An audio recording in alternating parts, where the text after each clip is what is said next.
السلام علیکم ورحمۃ اللہ وبرکاتہ۔ میں ہوں عبد الجبار، آپ دیکھ رہے ہیں میرا یوٹیوب چینل اسلامک ٹپس۔ آج سورہ یاسین کے کچھ فوائد وہ آپ کو بتائے جائیں گے۔ سورہ یاسین پارہ نمبر 22 اور ترتیب کے اعتبار سے یہ سورت 36 نمبر سورت ہے۔ سب سے پہلا فائدہ اس کا یہ ہے کہ مشکلات کے حل کے لیے سورہ یاسین کو پڑھنا بڑا مفید ہے۔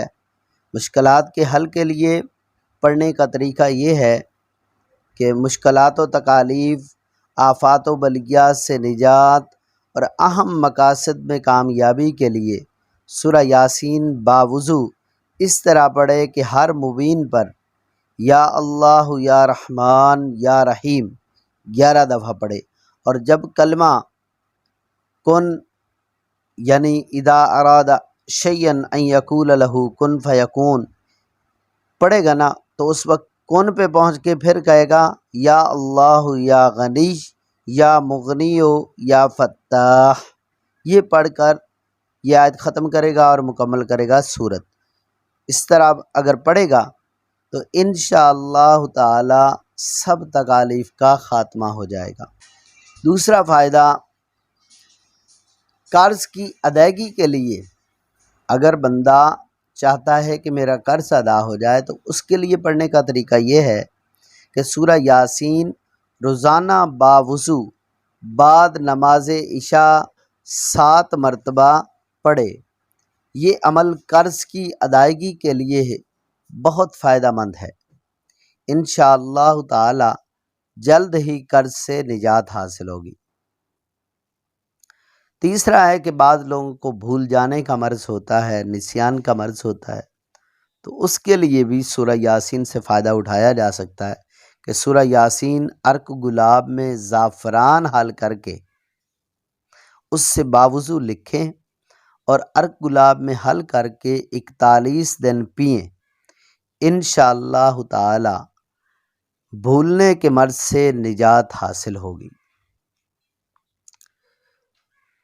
اس کے بعد بعض عورتوں کے دودھ کا مسئلہ ہوتا ہے کہ دودھ نہیں آتا، تو جس عورت کا بھی دودھ ختم ہو جائے یا کم ہو جائے اور بچہ اس کا بھوکا رہتا ہو تو سورہ یاسین باوضو کسی چینی کی پلیٹ پر یا کاغذ پر لکھے اور پانی میں گھول کر عورت کو پلائے۔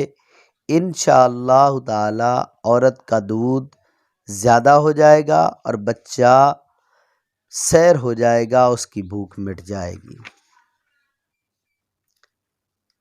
بعض اوقات قحط سالی ہو جاتی ہے، بارش نہیں آتی، تو اللہ تعالیٰ سے دعا مانگ کرنے کے لیے سورہ یاسین سے فائدہ اٹھایا جا سکتا ہے۔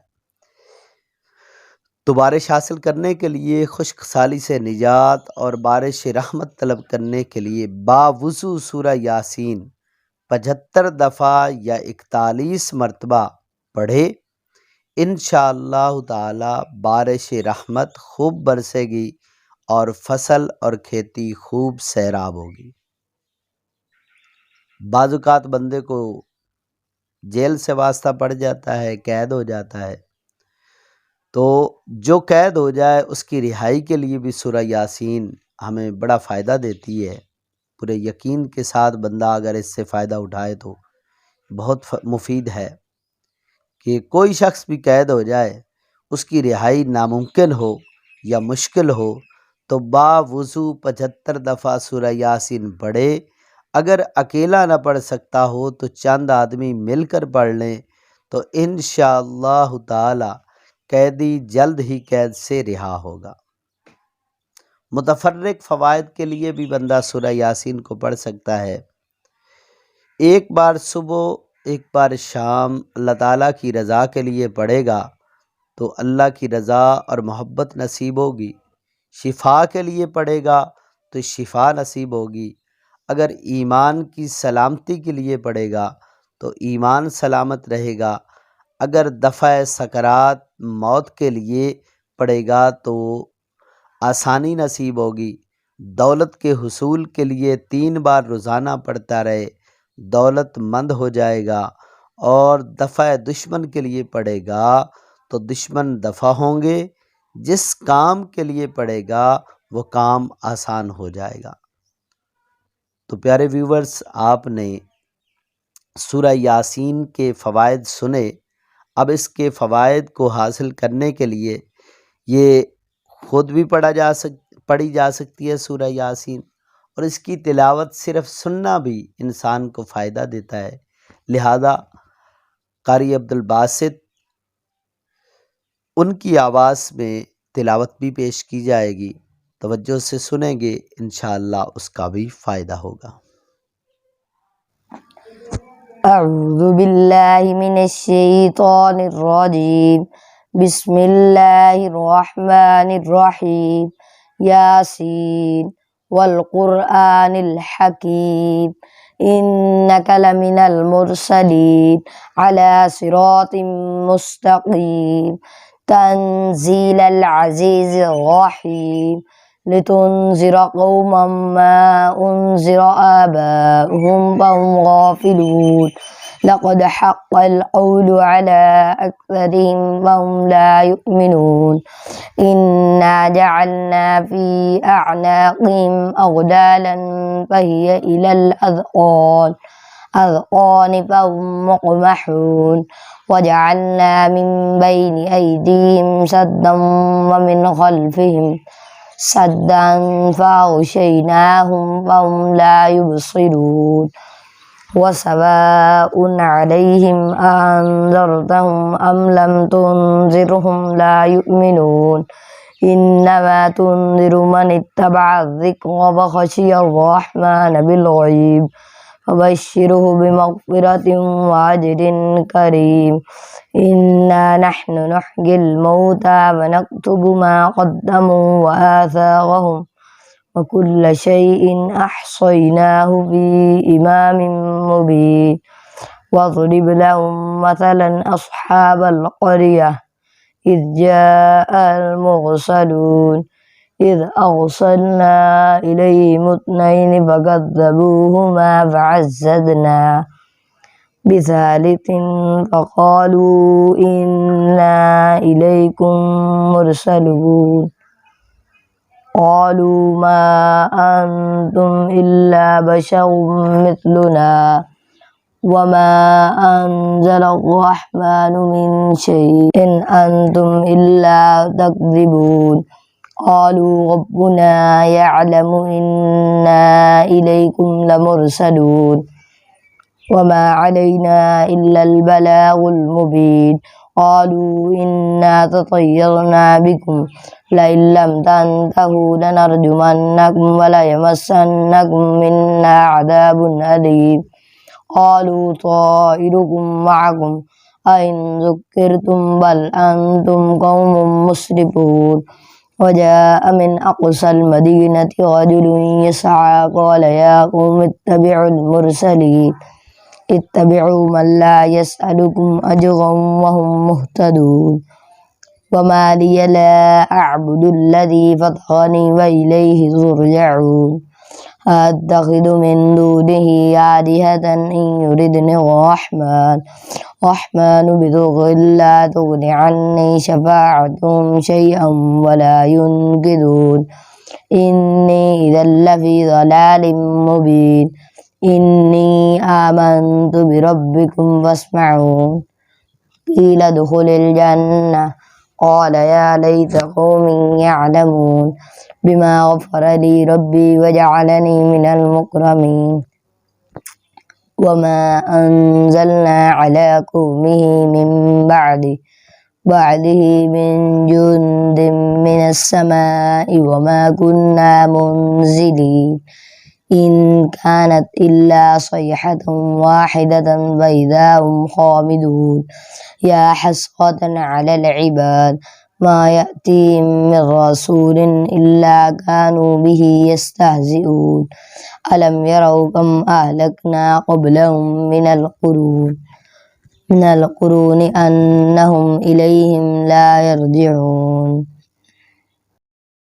وإن كل لما جميع لدينا محضرون وآية لهم الأرض الميتة أحييناها وأخرجنا منها حبا فمنه يأكلون وجعلنا فيها جنات من نخيل وأعناب وفجرنا فيها من العيون ليأكلوا من ثمره وما عملته أيديهم أفلا يشكرون سبحان الذي خلق الأزواج كلها مما تنبت الأرض ومن أنفسهم ومما لا يعلمون وآية لهم الليل نسلخ منه النهار فإذا هم مظلمون والشمس تجري لمستقر لها ذلك تقدير العزيز العليم والقمر قدرناه منازل حتى عاد كالعرجون القديم لا الشمس ينبغي لها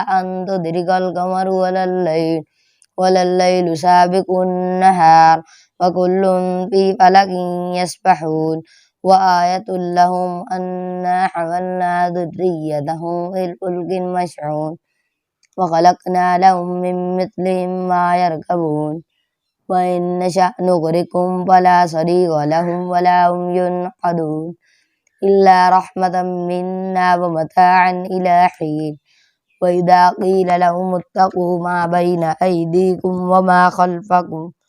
وما خلفكم لعلكم ترحمون وما تأتيهم من آية من آيات ربهم إلا كانوا عنها معرضين وإذا قيل لهم أنفقوا مما رزقكم الله قال الذين كفروا للذين آمنوا أنطعم من لو يشاء الله أطعمه إن أنتم إلا في ضلال مبين ويقولون متى هذا الوعد إن كنتم صادقين ما ينظرون إلا صيحة واحدة تأخذهم وهم يخصمون فلا يستطيعون توصية ولا إلى أهلهم يرجعون ونفخ في الصور فإذا هم من الأجداث إلى ربهم ينسلون قالوا يا ويلنا من بعثنا من مرقدنا هذا ما وعد الرحمن وصدق المرسلون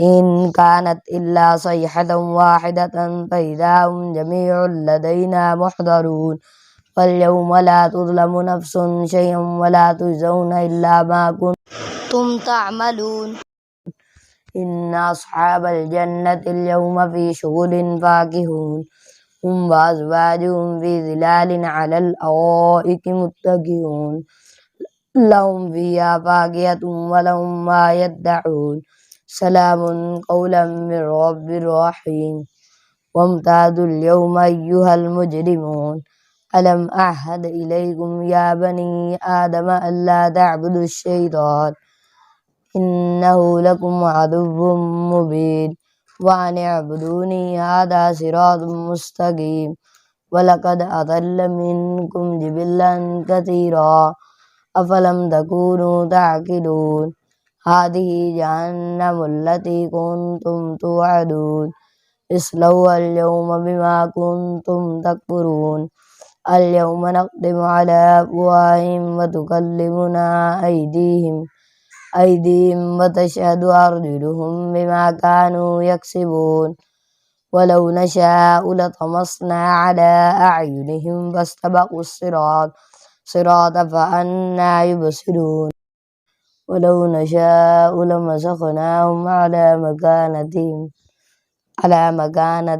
فما استطاعوا مضيا ولا يرجعون ومن نعمره ننكسه في الخلق أفلا يعقلون وما علمناه الشعر وما ينبغي له إن هو إلا ذكر وقرآن مبين لينذر من كان حيا ويحق القول على الكافرين لينذر من كان حيا ويحق القول على الكافرين لينذر من كان حيا ويحق القول على الكافرين أولم يروا أنا خلقنا لهم مما عملت أيدينا أنعاما فهم لها مالكون وذللناها لهم فمنها ركوبهم ومنها يأكلون ولهم فيها منافع ومشارب أفلا يشكرون واتخذوا من دون الله آلهة لعلهم ينصرون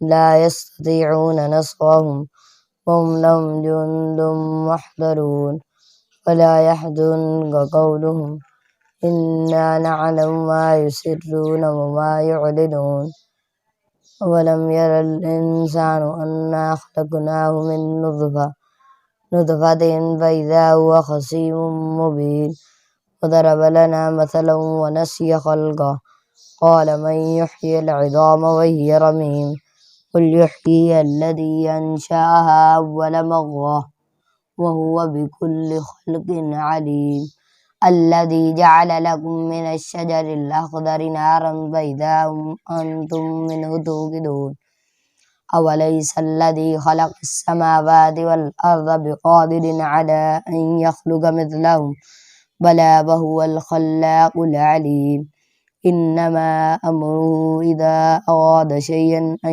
يقول له كن فيكون فسبحان الذي بيده ملكوت كل شيء وإليه ترجعون